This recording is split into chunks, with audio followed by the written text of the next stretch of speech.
Hello there, thanks so much for tuning in. So I'm Tim, off camera. This is Digital Armour, channel all about 40k, magic, old card games, general geeky stuff. And we've got an unboxing today, Adeptus Titanicus Warlord Titan.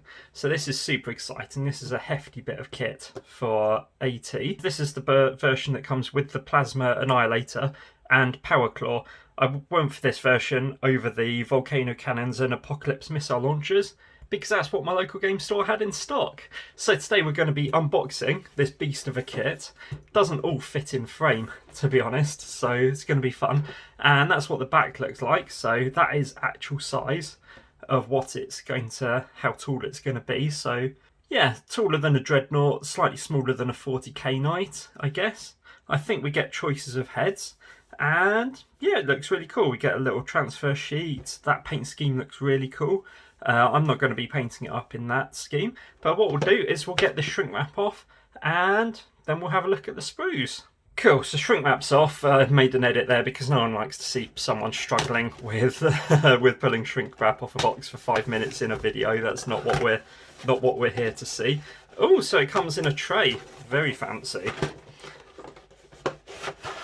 Okay, so let's get rid of the outer box. So we get our instruction manual. This looks very lovely done. Colour as well, awesome. You can tell I don't get many current kits at all. So yeah, full instructions on walkthrough. This is the part that I'm most excited about, to be honest. The little gantry on the back of the Titan with the rails to stop people falling off. I think that's one of the details of this kit that I love the most. It's one of the bits that I loved the most on the original Warlord. Not that I have one of those. So you get a comprehensive instruction guide.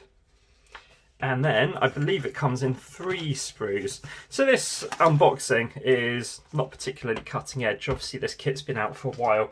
There's many people that have done unboxings on it. And yeah, I just wanted to join in really. It's the kind of kit that you're only really going to buy one of. Going to magnetise the arms and the shoulder weapons. So I don't need to buy the alternate one with the volcano cannons and the big massive shoulder missile launchers. So I can just magnetise them and then maybe years down the line might pick up another one, but there's other Titans to get in the meantime.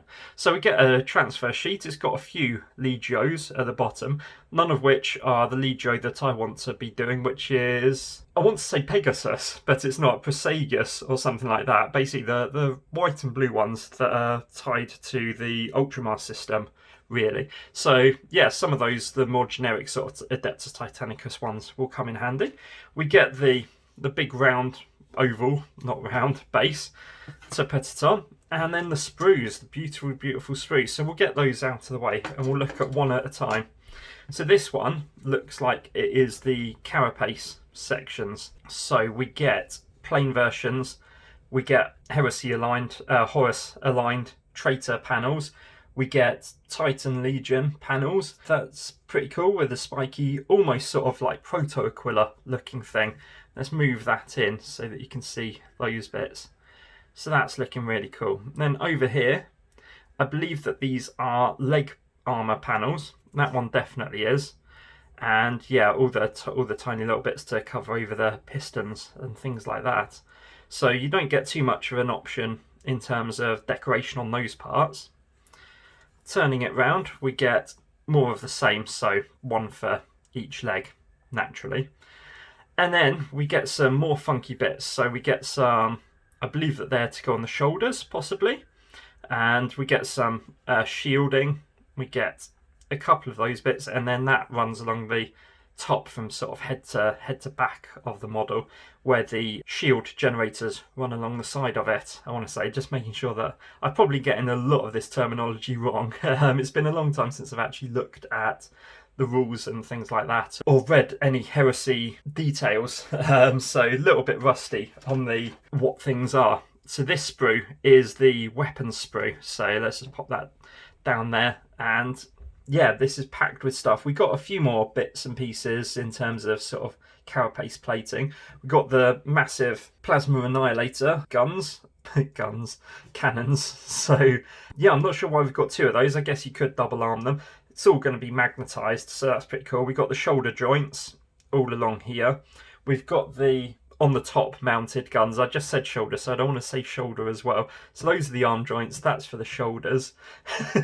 It's is what it is. We've got the massive power claw there as well. That piece looks absolutely fantastic. So two halves go together on either side, and then you attach all of the phalanges over here. We've got a piece of head there. We've got a piece of head there. I don't know if there are alternate heads on here at all, or if it is just... Oh, yep, there it is. So we've got that head just there, or we've got that style just there. So I'll have to make a choice. And whichever one I don't use is going to look great as a bit of scatter scenery on a base for something. I probably won't use it on this base, but something like that. So let's flip it round. There's some other bits around here. Those bits look really cool there, these two. Not sure what they're for, but we'll soon find out, I guess. And then coming around here, all of these, they look like shield generators, quite possibly. But that's really cool. And yeah, there's just some really lovely detail. Can't wait to get these plasmas painted up, get some glow going on down those plasma coils. That's going to look really sweet. And then we come to the final sprue. So this is, I believe, the actual sort of like the warframe of it, the skeleton of the Titan. And we've got some, again, some beautiful pieces in here. The designer of this kit did such a good job shrinking it down from 40k scale to this scale. So we've got the two big sort of ribs that run along the top of the model here. And so all of this section, and that looks absolutely stunning. The amount of detail that is going into here with the exhaust ports and the sort of cabling, and even more cable in there, and all the vents running along there. It's just so cool. Oh, there we go. There's shield generators. I've completely forgotten what they're called. I've got them on top of my Mechanicum Triros tank. I think it's the Triros that's the transport that looks kind of like a stretched out sort of Batmobile, chunky Batmobile almost. We get a foot there. We've got the back hatch, so that is showing the scale of the thing. So that's a hatch for a princeps or someone to come in and out of. And all kinds of other sort of grills, etc. here in the middle. Some presumably leg joints going on here. Around the other side then, so this is the sort of the top of the hip, I think. So that will sort of somehow join to this. I would imagine to join the legs to the top of the Titan. We've got another foot there. These feet are just fantastic. With even they've got panels. Armor panels hanging down the side to protect under the feet as well. Even more tiny little gribbly bits around here. And yeah, just another one of those big bits. So that is the Warlord Titan look, and I can't actually fit all of it in frame, so we'll just have those two sprues. The other one with the armor panels isn't too exciting. So I'm so happy to have got hold of this kit, the Warlord Battle Titan. It's going to be an interesting project to see how to build it in terms of sub-assemblies. I'm very much sort of a sub-assembly painter. I prefer doing it that way. It enables me to get into cracks and crevices as easily as I can.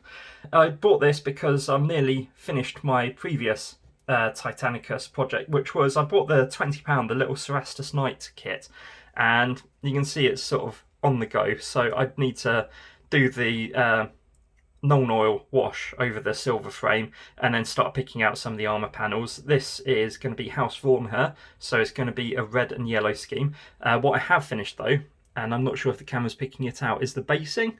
So I found on eBay a chap that made bits and pieces, so Aegis defense lines. So I've got some of that on there, little tank traps, and then around the back here there's a barrel. Hopefully it's focusing in on that. So yeah, the basing's finished, and then the top is coming along. So that's why I then sort of pre-bought the Warlord kit. So this is going to be my next Titanicus project. Finish this off, and then it's probably going to be on to actually getting the main box set with the rules, the one that comes with the 2 Reavers and the 2 Warhounds, so that I can actually play it, since we're hopefully coming out of being furloughed at some point within the next sort of month or two. Who knows when, but yeah, up until now I haven't really needed the rules. Just getting started in it, going for firstly what was available and the cheapest, and then going to the opposite end and what was barely available and quite expensive. So that was my rambling first look through of the Warlord Battle Titan for Adeptus Titanicus. Thanks very much for watching, really appreciate it. Don't forget to hit that subscribe button, smash the like button, drop me a comment down below, let me know what you think of the kit, if you've got it, built it, magnetised it, what size magnets did you use? That would come in super handy. Obviously I can just Google, but yeah, if you wanted to drop that down below, please do. I will catch you all very soon for either some more Games Workshop content, some Magic content, some Star Wars CCG content. Who knows? It's a bit of a variety channel now at the minute of all things geeky. So hopefully you're appreciating that. And take care of yourselves. Catch you all very soon. Cheers.